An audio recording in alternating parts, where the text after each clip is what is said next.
بسم الله الرحمن الرحيم. لا يحب الله الجهر بالسوء من القول إلا من ظلم، وكان الله سميعا عليما.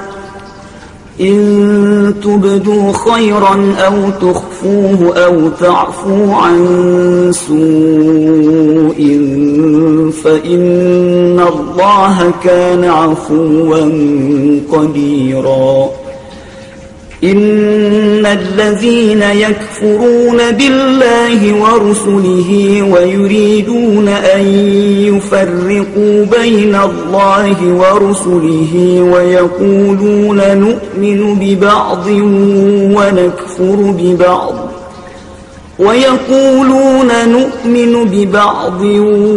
ونكفر ببعض ويريدون أن يتخذوا بين ذلك سبيلا. أولئك هم الكافرون حقا، وأعتدنا للكافرين عذابا مهينا. والذين آمنوا بالله ورسله ولم يفرقوا بين أحد منهم أولئك سوف يؤتيهم أجورهم، وكان الله غفورا رحيما. يسألك أهل الكتاب أن تنزل عليهم كتابا من السماء، فقد سألوا موسى أكبر من ذلك فقالوا أرنا الله جهرة فأخذتهم الصاعقة بظلمهم، ثم اتخذوا العجل من بعد ما جاءتهم البينات فعفونا عن ذلك وآتينا موسى سلطانا مبينا.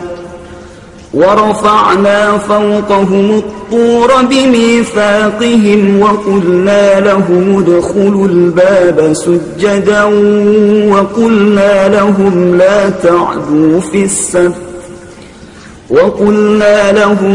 تعدوا في السبت وأخذنا منهم ميثاقا غليظا.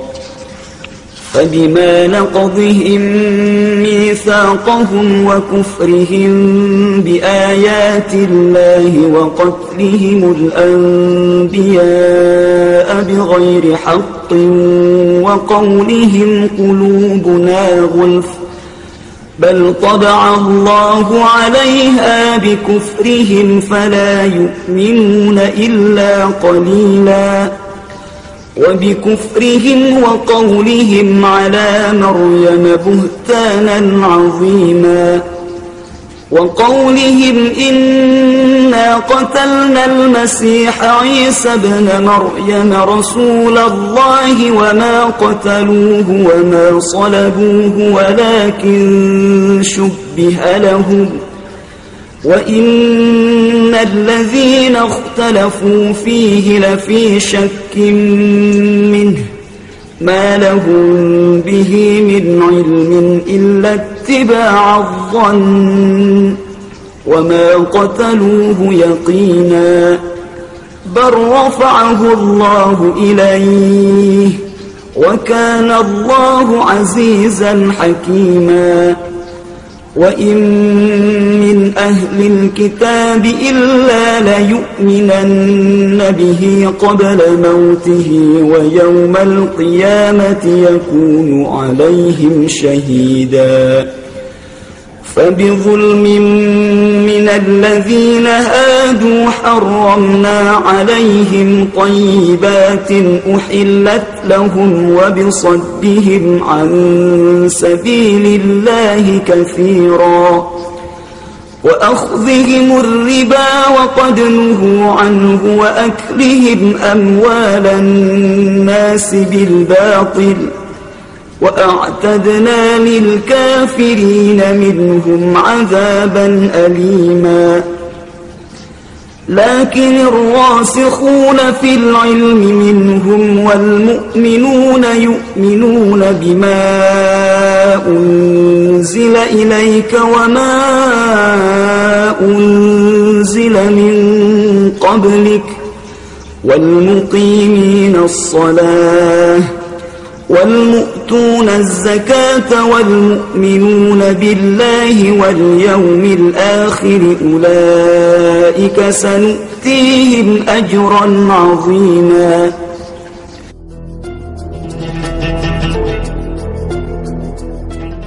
Bismillahirrahmanirrahim. Juz 6 dari surah-surah Al-Quran dimulai dengan firman Allah, la yuhibbullahu al-jahra bis-su'i minal qawli illa man zulim. Allah tidak suka ucapan-ucapan buruk yang disampaikan secara terang-terangan. Namun Allah mentoleransi hal tersebut jika seseorang dianiaya, yakni dimaki secara tidak wajar. Allah tidak suka ucapan-ucapan buruk yang diucapkan secara terang-terangan. Namun di sisi lain, Allah senang kepada orang yang memaafkan siapa yang memakinya. Ayat kita ini menyatakan, in tubdu khairan au tukhfuhu au ta'fu ansu fa innallaha kana afuwan qadira. Kalau kamu menampakkan sesuatu dengan nyata atau menyembunyikannya atau memaafkan kesalahan orang, maka sesungguhnya Allah pun akan memaafkan kamu, karena Allah senantiasa Maha Pemaaf lagi Maha Kuasa.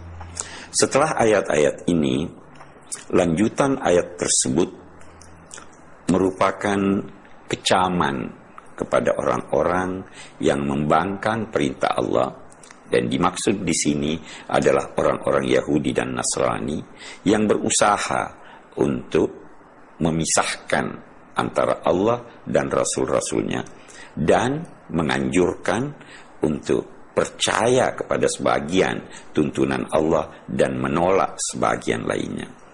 Kecaman-kecaman terhadap ahlul kitab ini berlanjut sampai firman Allah yang mencapai puncak kecamannya ketika dinyatakan bahwa ahlul kitab, dalam hal ini orang-orang Yahudi, menuduh Maryam dengan tuduhan yang tidak benar. Beliau maha suci dari tuduhan itu, yakni dituduh berzina, karena beliau melahirkan seorang anak tanpa disentuh oleh seorang pria. Juga yang dikecam dalam ayat 157 adalah kepercayaan dari orang-orang Yahudi yang menyatakan bahwa mereka telah membunuh Isa al-Masih, putra Maryam, yang merupakan Rasul Allah itu. Ayat ini juga mengecam orang-orang Yahudi yang mengaku telah membunuh Isa al-Masih, putra Maryam, yang Rasul Allah itu. Yang pasti mereka tidak membunuhnya, mereka tidak juga menyalibnya, tetapi samar bagi mereka atau diserupakan bagi mereka, dalam arti ada orang lain yang dibunuhnya yang serupa dengan Al-Masih, atau dalam arti mereka sebenarnya tidak membunuhnya tetapi menganggap telah membunuhnya. Sesungguhnya orang-orang yang berselisih menyangkut hal tersebut, menyangkut pembunuhan dan penyaliban Isa al-Masih, mereka itu sendiri sebenarnya dalam keraguan. Mereka tidak mengikuti kecuali kecuali dugaan-dugaan yang tidak berdasar. Yang pasti mereka tidak membunuhnya secara yakin, atau dalam arti mereka sendiri tidak yakin telah membunuhnya. Allah mengangkatnya ke sisinya, baik difahami dalam arti diangkat fisiknya, untuk menyelamatkan mereka dari gangguan orang-orang Yahudi, atau membiarkannya hidup sampai kemudian setelah tiba ajalnya, Isa Al-Masih diangkat ke sisinya, dalam arti diangkat kedudukannya di sisi Allah Subhanahu wa Ta'ala. Ayat 159 menegaskan bahwa tidak seorang pun dari ahli kitab Yahudi dan Nasrani kecuali akan percaya bahwa Isa alaihissalam tidak terbunuh, tidak disalib, tapi beliau adalah Rasul Allah. Itu akan dipercayanya kelak sebelum kematian masing-masing, dan pada hari kiamat nanti Isa alaihissalam akan menjadi saksi atas mereka semua itu.